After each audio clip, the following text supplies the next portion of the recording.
చిన్న ఇంజెక్షన్ ద్వారా మోకాలు మరియు నడుము నొప్పులకు దీర్ఘకాలిక పరిష్కారం. డాక్టర్ ప్రకాష్ గుడిపూడి. సంప్రదించండి. Allied's pain and pain management centre, Hyderabad. ముఖ్యమంత్రి జగన్మోహన్ రెడ్డి గారు రోజు చెప్తున్న అబద్ధాలనే మరోమారి వాళ్ళ అసెంబ్లీలో గవర్నర్ ప్రసంగం ద్వారా గవర్నర్తో కూడా చెప్పించారు.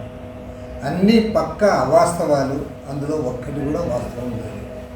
ఇవాళ విద్యారంగానంతా సంస్కరించాడు, బ్రహ్మాండమైన నాణ్యమైన విద్య లభిస్తూ ఉందని చెప్పాడు. మరి ఇవాళ ప్రభుత్వ స్కూళ్ళలో అంత నాణ్యమైన విద్య ఉంటే దాదాపు 6 లక్షల మందికి పైగా విద్యార్థులు ఇవాళ ప్రభుత్వ పాఠశాలను వదిలి వారు ప్రైవేట్ పాఠశాలకు ఎందుకు వెళ్ళిపోయారో దానికి ఆయనే సమాధానం చెప్పాలి. పైగా బైజూస్ కంపెనీకి దోచిపెట్టాం, పక్కా దోపిడది.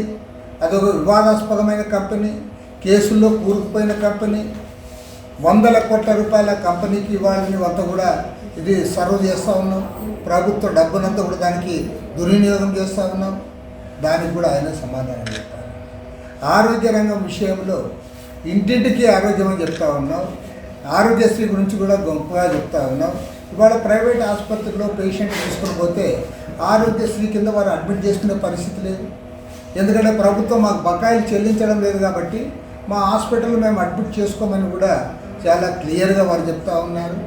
దానికి ప్రభుత్వం దగ్గర సమాధానం లేదు. అదేవిధంగా ఇరిగేషన్ రంగంలో చూస్తే ఇరిగేషన్ రంగాన్ని ఈ ప్రభుత్వం పూర్తిగా గాలికి వదిలేసింది. కేంద్ర ప్రభుత్వం జాతీయ ప్రాజెక్టుగా నిర్మించాల్సిన పోలవరం ప్రాజెక్టుకి వారు నిధులు ఇవ్వకపోతే దాన్ని అడగడం చేత కావడం. తర్వాత ఇవాళ గవర్నర్ ప్రసంగంలో గర్వంగా చెప్పుకున్నారు, గండికోట ప్రాజెక్టులో 27 టీఎంసీల నీరు నిల్వ చేశామని. 27 టీఎంసీల నీరు నిల్వ చేసిన మాట వాస్తవం. 3 ఏళ్లుగా నీళ్లు ఉన్నాయి, కానీ ఒక్క ఎకరా కాయకట్టు ఇవ్వాల, కింద కాలువలు తవ్వాల, మెయింటెనెన్స్కి ఇవ్వనందువల్ల ఇవాళ ప్రాజెక్టులు కొట్టుకొని పోతూ ఉన్నాయి. అన్నమయ్య ప్రాజెక్టు కొట్టుకుపోయింది, పించా ప్రాజెక్టు కొట్టుకుపోయింది, గుండ్లకొమ్మ ప్రాజెక్టుకి సంబంధించి గేట్లు కొట్టుకొని పోయినాయి. అతిగతి లేదు. కాబట్టి ఏమంటే ఇరిగేషన్ రంగంలో ఈ ప్రభుత్వం వ్యవహరిస్తున్న తీరు పూర్తి స్థాయిలో అన్యాయం జరుగుతూ ఉంది. అదేవిధంగా ఇవాళ అంగన్వాడీ వర్కర్సు, అదే ఆశా వర్కర్సు వాళ్ళ సమస్యలు, న్యాయమైన డిమాండ్లు, ఇచ్చిన హామీలు అమలు చేయాలని చెప్పి నెలల పర్యంతం వాళ్ళు ఉద్యమాలు చేసినా వాళ్ళపైన పోలీసులు లాఠీలు జరిపించారు తప్ప వారి సమస్యలు పరిష్కారం చేయలేదు. అదేవిధంగా కరెంటు కోతలు నిర్విరామంగా జరుగుతూనే ఉన్నాయి. రాబోయే రోజుల్లో మరింత పెరిగే అవకాశం ఉంది. ఈ 4 ఏళ్ల కాలంలో దాదాపు 57,000 కోట్ల రూపాయల ప్రజలపైన, కరెంటు వినియోగదారులపైన భారాలు మోపాయి.